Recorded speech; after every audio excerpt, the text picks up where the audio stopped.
Hello welcome back to my channel with me గోదావరమ్మాయి. అందరూ ఎలా ఉన్నారు? బాగున్నారా? నేను కూడా చాలా అంటే చాలా బాగున్నాను. ఇంకొక beautiful blog and useful information తోటి మళ్ళీ మీ ముందుకు వచ్చేసాను. నా డైలీ లైఫ్ లో ఈ మొక్కలు కూడా ఒక పార్ట్ అయిపోయినాయండి. సో అందుకే నా ప్రతి వీడియోలో మీకు ఈ మొక్కలు ఏదో రకంగా కనబడుతూనే ఉంటాయి. సో మార్నింగ్ అయితే ప్లాంట్స్ అన్నిటికి వాటర్ చేశాను అండ్ అలాగే ఇండోర్ ప్లాంట్స్ అన్ని కూడా బయటికి తీసుకొచ్చాను. ఇది రెగ్యులర్ బేసిస్ లో నేను చేస్తూనే ఉంటాను. అంటే వింటర్ టైమ్స్ అయితే కొంచెం ఫ్రీక్వెంట్ గా ఎండలో పెట్టాల్సి వస్తుంది. ఇప్పుడు సమ్మర్ కాబట్టి లోపలకు కూడా కొంచెం వేడి, ఎండ, వెలుగు అన్ని కూడా బాగా వస్తాయి కాబట్టి ఇండోర్ లో కూడా అంత ఫ్రీక్వెంట్ గా తీసుకురావక్కర్లేదు. సో కానీ ఇలా వాటర్ వాష్ ఫుల్ గా చేయాలి అనుకున్నప్పుడు వన్స్ ఇన్ అవైల్ అంటే ఒక 10 days కి ఒకసారి బయటికి తీసుకొచ్చి మొత్తం అంతా వాటర్ వాష్ చేస్తున్నాను. అండ్ కొన్ని ప్లాంట్స్ అయితే ఇక్కడ విండో దగ్గర ఉన్నాయి కదా, కిటికీ దగ్గర, కిచెన్ ఇక్కడ ఎండ బాగానే వస్తుంది. సో అందుకే బయట దాకా తీసుకెళ్లి మళ్ళీ ఎండలో పెట్టి అలా చేయక్కర్లేదు. ఇక్కడ షింక్ ఎప్పుడైతే ఫ్రీగా ఖాళీగా ఉంటుందో సో అప్పుడే నేను ఈ మొక్కల్ని ఒక్కొక్కసారి వాష్ చేసేసి తరోగా లీవ్స్ అవన్నీ అండ్ నీళ్లు పెట్టి మళ్ళీ అక్కడ రీప్లేస్ చేసేస్తూ ఉంటాను.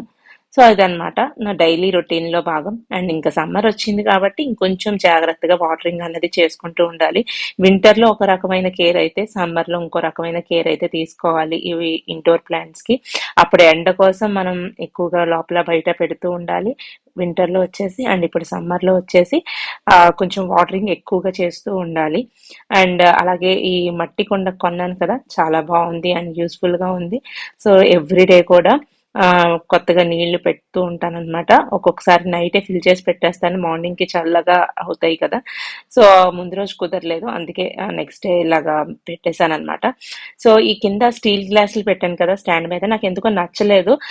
స్టార్టింగ్ కొండ తీసుకున్నప్పుడే మట్టి గ్లాసెస్ కూడా తీసుకుందామని అనుకున్నాను, కానీ జాగ్రత్త కావాలి కదా వాష్ చేయడానికి, అది ఫ్రీక్వెంట్ గా చేజారినా ఇబ్బంది అవుతుంది కదా అని చెప్పేసి తీసుకోలేదన్నమాట. తర్వాత అనిపించింది స్టీల్ గ్లాసులు బాగలేదు అని చెప్పేసి. సో అందుకే నేను నెక్స్ట్ టైం వెళ్ళినప్పుడు ఈ సెరమిక్ గ్లాసెస్ అయితే తీసుకున్నాను. చూడ్డానికి మట్టి గ్లాసులు లానే ఉన్నాయి కానీ అంత హెవీ వెయిట్ అయితే లేవన్నమాట.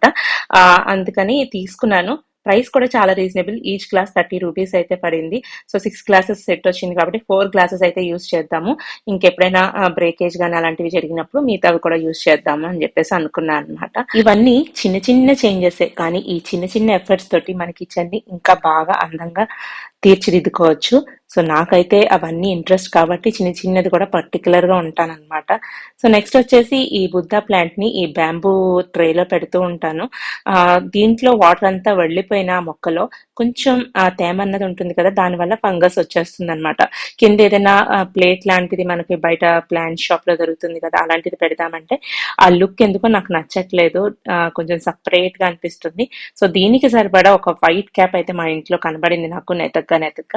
సో దాన్ని అయితే ఇలాగా పెట్టేశాను అనమాట. ఇప్పుడు ఆ వాటర్ అన్నది కింద పడిన ఆ ప్లేట్ లోనే ఉంటుంది కాబట్టి, అండ్ దీని లుక్ కూడా ఎక్కువగా డిస్టర్బ్ చేయకుండా ఉంది కాబట్టి నేను దీన్ని అయితే చూస్ చేసుకున్నాను.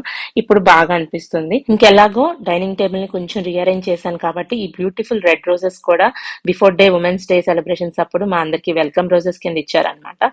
అవి కూడా ఇక్కడ పెడదాము, చూడడానికి బాగుంటుంది కదా అని అనిపించింది. సో ఫైనల్ గా నా డైనింగ్ టేబుల్ ని ఇలా సెట్ చేసేసుకున్నాను.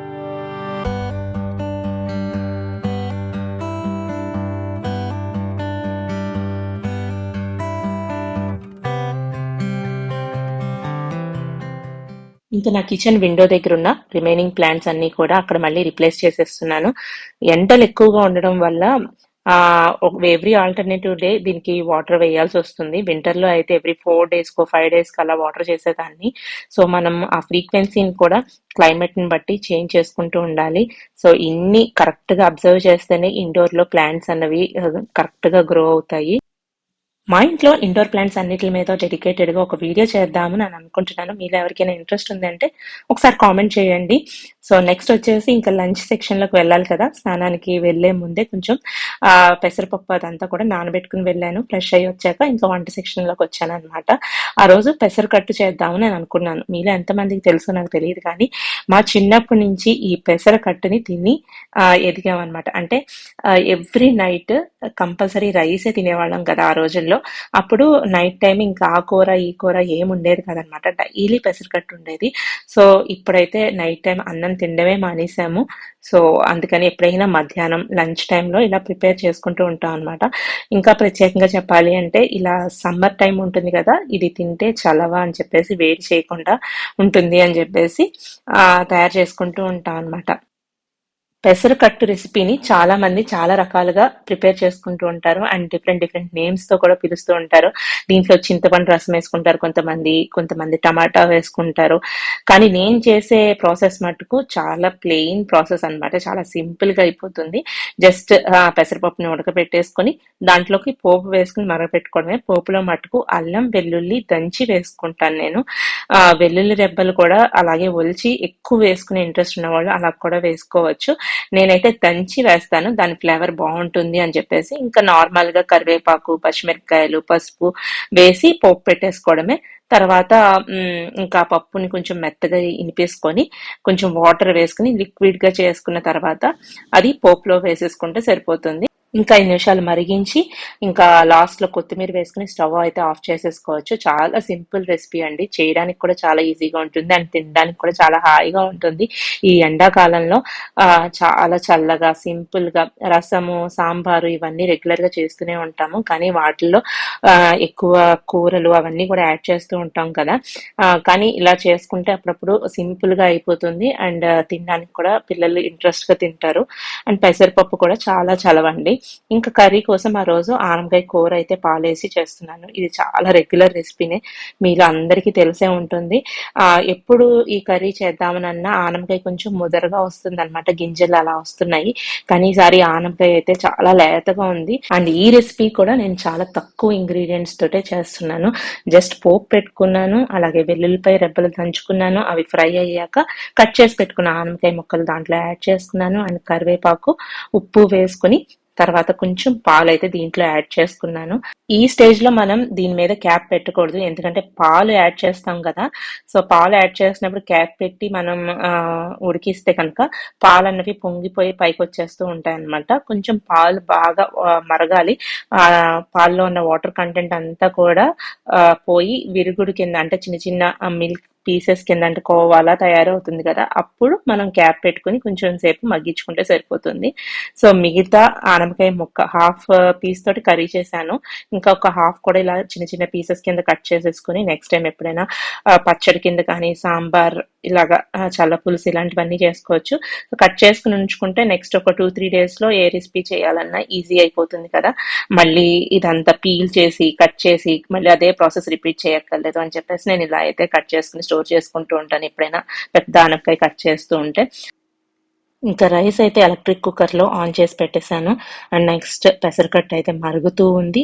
అలాగే కూర విషయానికి వస్తే కొంచెం పాలంతా కూడా విరుగుడులాగా అయిపోయింది చూసారు కదా! సో ఇంకా ఆనపకాయలో ఉన్న ఆ వాటర్ కంటెంట్ కూడా బయటకు వచ్చి ఇంకా కొంచెం లిక్విడ్ గా ఉంటుంది.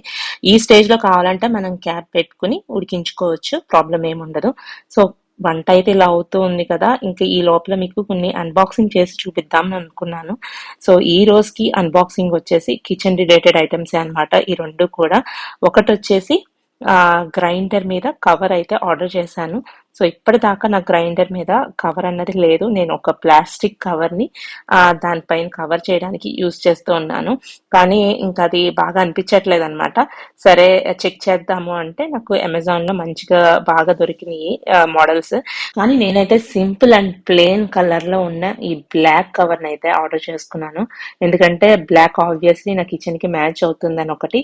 ఇంకా కలర్స్ ఫ్లవర్స్ అవన్నీ యాడ్ చేస్తే నాకు ఎందుకో నచ్చదు అనమాట. ఇలా ప్లెయిన్ కలర్స్ లోనే ఉంటే బాగుంటుంది అనిపించింది. సో ఈ కలర్ కాకుండా గ్రే కలర్ కూడా ఉంది. సో అది కూడా బాగుంది. కానీ బ్లాక్ నా కిచెన్ థీమ్ కి బాగుంటుంది అన్నట్టు ఇది ఆర్డర్ చేశాను అనమాట. అండ్ మెటీరియల్ క్వాలిటీ అంతా కూడా చాలా బాగుంది. అండ్ ఇది ఆల్మోస్ట్ అన్ని మోడల్స్ కి ఫ్లెక్సిబుల్ గా ఒకేలాగా సెట్ అయిపోతుంది అనమాట. సో ఇది ఎలా వస్తుంది ఏంటి అని అనుకున్నాను కానీ బాగుంది. ఇది వరకు నేను షార్ట్స్లో ఎక్కువగా అన్బాక్సింగ్ వీడియోస్ చేసేదాన్ని కదా.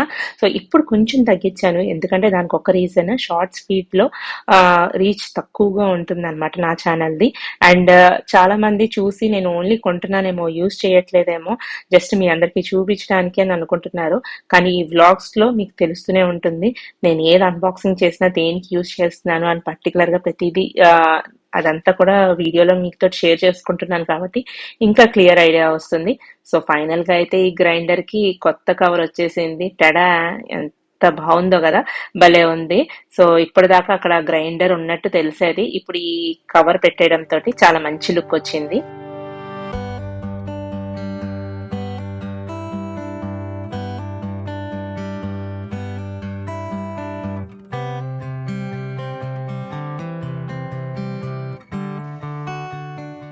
మీకు ఒక పక్కన అన్బాక్సింగ్ చేసి చూపిస్తూనే అండ్ నేను కిచెన్ ని సర్దుతూనే కర్రీ కూడా ప్రిపేర్ చేసేసాను. వాటర్ అంతా కూడా ఎవాపరేట్ అయిపోయింది. కొంచెం ఉప్పు కారం వేసేసి ఇంకా స్టవ్ ఆఫ్ చేసేసాను. నెక్స్ట్ అన్బాక్సింగ్ లోకి వచ్చేద్దాము. ఇది కూడా చాలా యునిక్ అన్బాక్సింగ్ అండి, నాకు చాలా బాగా నచ్చింది ఈ ప్రోడక్ట్. ఈ ప్రోడక్ట్ గురించి చెప్పాలంటే ప్రతి ఇంట్లో ఇది ఒకటి ఉండాలండి, చాలా యూజ్ అవుతుంది. ఏంటి ఇంత హైప్ ఇస్తుందని, ఇంతకీ ఆ ప్రోడక్ట్ ఏంటి అని అనుకుంటున్నారా? ఇది వచ్చేసి పోర్టబుల్ సీలింగ్ మిషన్ అన్నమాట. ప్రతిసారి మనం గ్రోసరీస్ తెచ్చుకుంటూ ఉంటాము, కొన్ని కొన్ని మొత్తం అంతా కూడా బాటిల్స్ లో పట్టేస్తూ ఉంటాయి. కొన్ని గ్రోసరీస్ ఏంటంటే హాఫ్ యూజ్ చేస్తాము, హాఫ్ మనం కవర్ తోటి అలాగే పెట్టేస్తూ ఉంటాము గ్రోసరీ షెల్ఫ్ లో. సో ఇది వచ్చేసి మనకి మంచిగా సీల్ చేయడానికి ఆ కవర్స్ ని యూజ్ అవుతుంది అనమాట. చాలా చిన్నగా పోర్టబుల్ గా ఉంటుంది. దీని మాన్యువల్ కూడా ఇచ్చారు ఎలా యూజ్ చేయాలి ఏంటి అని చెప్పేసి. సో మోనిష్ అయితే ఇది ఆర్డర్ రాగానే ఒకసారి ఓపెన్ చేసి చూసాడనమాట. బాగా ఉందమ్మా అని అన్నాడు. నేనైతే చూడలేదు, వాడు ఓపెన్ చేసి చూసాడు అంతే. సో దీనికైతే పైన ఒక 2 బటన్స్ వచ్చినాయి. ఇది ఎలా ఉందంటే చిన్న సైజు స్టాప్లర్ లా ఉంది. దీనికి ఛార్జింగ్ పెట్టుకోవడానికి కూడా పోర్ట్ అయితే ఇచ్చారు. రెగ్యులర్ గా మనకి అమెజాన్ లో చాలా ప్రొడక్ట్స్ ఉన్నాయి ఇంకా తక్కువ ప్రైస్ కి. అవేంటంటే బ్యాటరీ ఆపరేటెడ్ అనమాట. ఇది వచ్చేసి ఛార్జింగ్ ది. ఛార్జింగ్ బెస్ట్ కదా, ఒకసారి ఛార్జింగ్ పెట్టామంటే చాలా రోజులు వచ్చేస్తుంది. అండ్ రెగ్యులర్ గా కూడా మనం ఎక్కువగా ఏం యూజ్ చేయం కదా, ఓన్లీ వన్స్ గ్రాసరీస్ తెచ్చినప్పుడు సర్దుకున్నప్పుడు ఇంకా అప్పుడప్పుడు యూజ్ చేస్తూ ఉంటాము. సో దానికి ఛార్జర్ కూడా యూఎస్బి కేబుల్ ఇచ్చారు. సో మామూలుగా రెగ్యులర్ గా మనం గ్రాసరీ స్టోర్ చేసుకునేటప్పుడు ఎక్స్ట్రావి ఇలా క్లిప్స్ పెట్టుకుని కానీ అలాగే రబ్బర్ బ్యాండ్స్ పెట్టుకుని కానీ యూజ్ చేస్తాము. సో ఈ క్లిప్స్ ఏంటంటే నేను మంచి క్వాలిటీవి అంటే ఐక్యా నుంచి కొన్నవి కూడా మధ్యలో గ్యాప్ వచ్చేస్తుంది అనమాట. సో ఆ గ్యాప్ రావడం వల్ల ఏంటంటే మనకి ఆ కవర్స్ లోకి, ఓపెన్ చేసిన కవర్స్ లోకి గాలి వెళ్ళిపోయి సామాన్లు అంటే ఆ గ్రాసరీస్ పాడైపోతున్నాయి. సో దానికి ఏదైనా ఆప్షన్ ఉందా అని చూస్తే నాకు ఈ సీలింగ్ మిషన్ అయితే కనిపించింది. దీని ప్రైస్ వచ్చేసి అరౌండ్ 600 రూపీస్ అయితే ఉందండి, అంటే 599 అలా ఉంది. కొంచెం ప్రైస్ ఎక్కువగా అనిపించింది కానీ వర్త్ ద ప్రైస్ అండి. క్వాలిటీ అయితే చాలా బాగుంది. అండ్ దీనికైతే ఎక్కువగా రివ్యూస్ కూడా లేవు, ఎక్కువ మంది పర్చేస్ చేసినట్టు కూడా లేదనమాట. ఈ ప్రోడక్ట్ నా ఓన్ రిస్క్ మీద పర్చేస్ చేశాను, ఎందుకంటే 299 రూపీస్ ఆ ప్రైస్ రేంజ్ లో ఉన్నాయి కానీ అవి బ్యాటరీ ఆపరేటెడ్, ఎలా పనిచేస్తాయో తెలీదు. అయితే రివ్యూస్ కూడా బాగాలేదన్నమాట. సో మళ్ళీ మనీ వేస్ట్ చేయడం ఎందుకు, తక్కువ కొంచెం క్వాలిటీ లేని వాటి మీద అని చెప్పేసి. సో ఇది ఒకసారి కొంటే లైఫ్ అంతా మనం యూజ్ చేయొచ్చు కదా ఛార్జింగ్ పెట్టుకుని అన్నట్టుగా నేను ఇది పర్చేస్ చేశాను అనమాట. చూసారు కదా, నార్మల్ గా సీల్ చేసి చూసాను, పర్ఫెక్ట్ గా సీల్ అయిపోయింది, అసలు లీకేజ్ అన్నదే లేదు. మళ్ళీ నేను నీట్ గా ప్రాపర్ గా కట్ చేసి ఇంకొకసారి సీల్ చేద్దాము, కొంచెం నీట్ గా కనిపిస్తుంది కదా మీ అందరికి చూపించడానికి అని చెప్పేసి మళ్ళీ ఒకసారి ప్రాపర్ గా కట్ చేసి మళ్ళీ సీల్ చేస్తున్నాను. ఇది కూడా పర్ఫెక్ట్ గా సీల్ అయిపోయింది. మళ్ళీ ఇంకొక కొత్త ప్యాకింగ్ లా రెడీ అయిపోయింది కదా, చూడ్డానికి కూడా నీట్ గా ఉంటుంది. మన ప్యాంట్రీ షెల్ఫ్ లో ఇలా పెట్టుకుంటే యూస్ చేయడం చూసారు కదా ఎంత సింపుల్ గా ఉందో. ఇక్కడ ఇంకొక ప్యాకింగ్ వచ్చేసి సీల్ చేస్తున్నారు చూడండి. జస్ట్ మనకి ఓపెన్ ఉన్న చోటున దీన్ని ఒకసారి గట్టిగా ప్రెస్ చేస్తూ ఒకసారి డ్రాగ్ చేస్తే సరిపోతుంది అనమాట. కవర్ కొంచెం థిక్ గా ఉందనుకోండి, ఆ వేడి ఇంకా సరిపోలేదు కవర్ సీల్ చేయడానికి అనుకుంటే ఇంకొకసారి జస్ట్ ప్రెస్ చేస్తే సరిపోతుంది. చూసారు కదా, పర్ఫెక్ట్ గా సీల్ అయిపోయింది, అసలు బయటికే రావట్లేదు. ఒకసారి చెక్ చేసుకుంటే ఏదైనా గ్యాప్ ఉండి బయటికి వస్తుంది అనుకుంటే ఇంకొకసారి ప్రెస్ చేస్తే సరిపోతుంది అనమాట. ఇక్కడ మీకు 2 బటన్స్ కనిపిస్తున్నాయి కదా, ఫస్ట్ బటన్ ప్రెస్ చేసినప్పుడు మనకి సీలింగ్ కోసం ఎంత హీట్ కావాలో అది జనరేట్ అవుతుంది. అండ్ సెకండ్ బటన్ ప్రెస్ చేసినప్పుడు ఒక షార్ప్ బ్లేడ్ లాంటిది ఇచ్చారనమాట. సో అది వచ్చేసి మనం ఇలా కట్ చేసుకోవడానికి, సీల్ చేసింది కట్ చేసుకోవడానికి కూడా యూజ్ అవుతుంది. నేను ఇక్కడ కట్ చేసి చూపిస్తున్నాను చూడండి. జస్ట్ మనకి ఇలా నాట్ కింద వస్తుంది అనమాట. మనం తర్వాత జస్ట్ చేతితోటే ఇలా కట్ చేసుకున్నట్టు చేసేసుకోవచ్చు అనమాట. సో ఈజీగా సీల్ చేసుకోవచ్చు. అండ్ అలాగే కట్ చేసుకోవాలి అనుకున్నప్పుడు కూడా మళ్ళీ సిజర్ కోసం ఎత్తుక్కోలేకుండా కట్ చేసేసుకోవచ్చు. మళ్ళీ యూస్ చేసేసిన తర్వాత మళ్ళీ సేమ్ అదే ఓపెనింగ్ దగ్గర ఇంకొకసారి సీల్ చేసేస్తే సీలింగ్ కూడా అయిపోతుంది. సో 2-in-1 పర్పస్ కింద మనం దీన్ని చాలా బాగా యూస్ చేసుకోవచ్చు. నేను తీసుకున్న ఈ ఎగ్జాక్ట్ ప్రొడక్ట్ లింక్ వచ్చేసి నేను డిస్క్రిప్షన్ బాక్స్ లో ఇస్తాను. కానీ ఇది కరెంట్లీ అన్అవైలబుల్ అని చూపిస్తుంది నేను ఓపెన్ చేసి చూస్తే. మీరు కూడా ట్రై చేయండి, కార్ట్ లో పెట్టుకోండి. ఎప్పుడైనా ప్రొడక్ట్ అవైలబిలిటీలో ఉంటే మీకు నచ్చితే కొనుక్కోవచ్చు. సో ఇదైతే నాకు బాగా యూజ్ అవుతుంది అని అనిపించింది. ప్యాంట్రీలో ఇవన్నీ ఆర్గనైజ్ చేయాలన్నమాట. గ్రాసరీస్ అన్ని ఎలా పడితే అలా ఉన్నాయి, చాలా రోజులు అయింది ఆర్గనైజ్ చేసి. సో దానికోసం ఆలోచించినప్పుడే నాకు ఈ ప్రోడక్ట్ గురించి గుర్తొచ్చింది. అది కూడా ఆర్గనైజ్ చేసి ఈ వీడియోలో పెడదాము అనుకున్నాను, కానీ చాలా లెందీ అయిపోతుంది. సో ఇదైతే నేను ఇక్కడ ప్యాంట్రీ యూనిట్ లోనే పెట్టేశాను అనుకోండి. ఎక్కువ యూజ్ అయ్యేది ఇక్కడే కాబట్టి నాకు ఎప్పుడు కావాలన్నా వెతుక్కోలేకుండా ఈ ప్రోడక్ట్ అయితే యూజ్ చేయొచ్చు. సో అదండి ఈ రోజు కిచెన్ సంబంధించిన 2 ప్రొడక్ట్స్ అన్బాక్సింగ్ చేశాను కదా. 2 కూడా నాకు బాగా యూస్ఫుల్ గా అనిపించినాయి. సో అందరితోటి షేర్ చేసుకుంటే మీకు కూడా యూజ్ అవుతుందని షేర్ చేసుకున్నాను. ఇంకా లంచ్ టైం అయిపోయింది. లంచ్ లోకి ఆనపకాయ కూర, పెసరకట్టు, మీగడ, కొత్త ఆవకాయ అనమాట. నాకు ఆవకాయలో మీగడ నంచుకోవడం అంటే చాలా ఇష్టం. మీలో ఎంతమందికి అలా ఇష్టం కామెంట్ చేసి చెప్పండి. సో ఇంకా మజ్జిగ వేసుకుంటాం అనమాట. పెరుగు ఈ సమ్మర్ లో అంత సజెస్టబుల్ కాదు కదా. ఇంకా మజ్జిగ అయితే చల్లగా ఉంటుంది కాబట్టి మజ్జిగ కూడా ప్రిపేర్ చేసేసుకుంటున్నాను. సో ఇలా అయితే నా లంచ్ కి ప్రిపరేషన్స్ అయితే కంప్లీట్ అయిపోయినాయి. అన్బాక్సింగ్ కూడా అయిపోయింది కాబట్టి ఇంకా మధ్యాహ్నానికి లంచ్ తర్వాత కొంచెం రెస్ట్ తీసుకునే టైం అయితే ఉంటుంది అనమాట. ఎంత నీట్ గా డెకరేట్ చేసినా డైనింగ్ టేబుల్ మీద అయితే మా లంచ్ ఉండదు. కిందే కూర్చుని తింటాం అనమాట. డెకరేట్ చేసుకోవడానికి మా డైనింగ్ టేబుల్. సో అంతా కూర్చుని హాల్లోనే తింటాము. సో దానికోసం అయితే తీసుకెళ్తున్నాను. ఇంకా ఈ వీడియోకి అయితే ఇంతే. మీ అందరికి ఈ వ్లాగ్ నచ్చిందని అనుకుంటున్నాను. నేను అన్బాక్సింగ్ చేసిన ప్రొడక్ట్స్ కూడా నచ్చాయని అనుకుంటున్నాను. ఈ వీడియో కనుక మీకు నచ్చితే ఒక లైక్ చేయండి. ఇంకెవరికైనా యూస్ఫుల్ గా ఉంటుంది అని అనిపిస్తే షేర్ చేయండి. మన ఛానల్ ఎవరైనా ఫస్ట్ టైం వాచ్ చేస్తున్న వాళ్ళైతే విత్ మీ గోదావరి అమ్మాయికి సబ్స్క్రైబ్ చేసుకోండి. See you all in the next video. Bye.